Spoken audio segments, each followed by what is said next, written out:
Hello, this is Kerry Siders with the Texas A&M AgriLife Extension Service, the IPM program in Hockley, Cochran, and Lamb counties. Well, it's August the 11th, Tuesday, and the wind's blowing, so I'm sitting in the truck again. Sorry, I don't have any props to show you, but let's talk about this cotton situation right now. I've had a lot of questions about seeing fruit on the ground, particularly squares, maybe even some small bowls, not just uh, flowers that have come off naturally, but some fruit that might be of concern that you're maybe losing some yield. Was it induced by insects or something else that it's lacking or caused injury? Well, let's talk about all those possibilities. When we scout cotton for insects, we look at what's on the plant. We don't look at what's on the ground.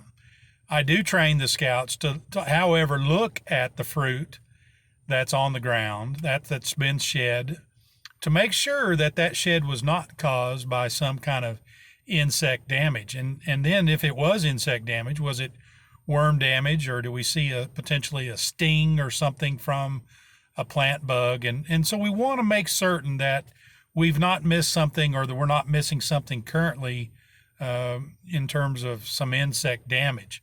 What we're seeing today is not insect damage. In fact, we've looked at a lot of fruit on the ground and see very little that was insect induced. Most of this would be classified as natural shed.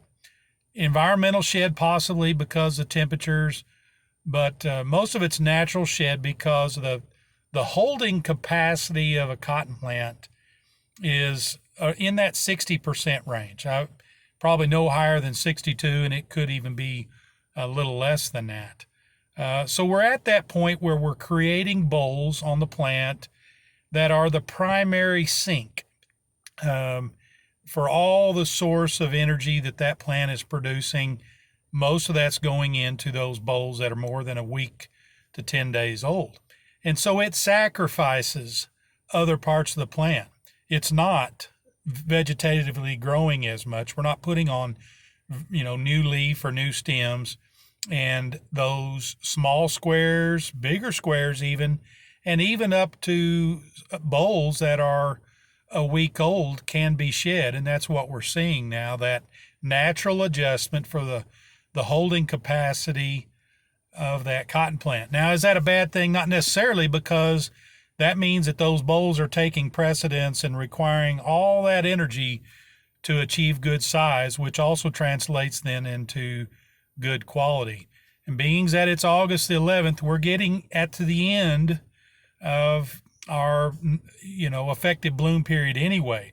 Yes, I would like to see a plant continue to maybe set a few more bowls up until the end of this week or this weekend around the 15th. But it's possible that because of the heat units, the temperatures that we've had this summer, it's driven that plant. We've talked about this already previously, that it's driven it pretty hard, and it's really ahead of itself. Back early in the season, we were worried about it being somewhat behind, and in fact, if you look at calendar dates, it would have been. But if we ignore calendar dates, and even today, if we ignore calendar dates, it's a little more on track in terms of a physiological state that it needs to be in today in order to finish up and be mature before winter sets in.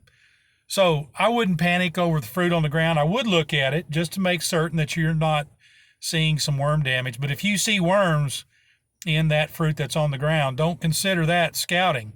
That's when you've got to look up in the plant, do plant inspection, and we can talk about that. If you have questions on that, give me a call. But then you got to scout for bollworms. You don't hunt for bollworms by looking at stuff on the ground. But again, I feel fairly confident that most of the fruit shed that we're seeing is a natural adjustment in the plant load, what it can hold, and that's not a bad thing.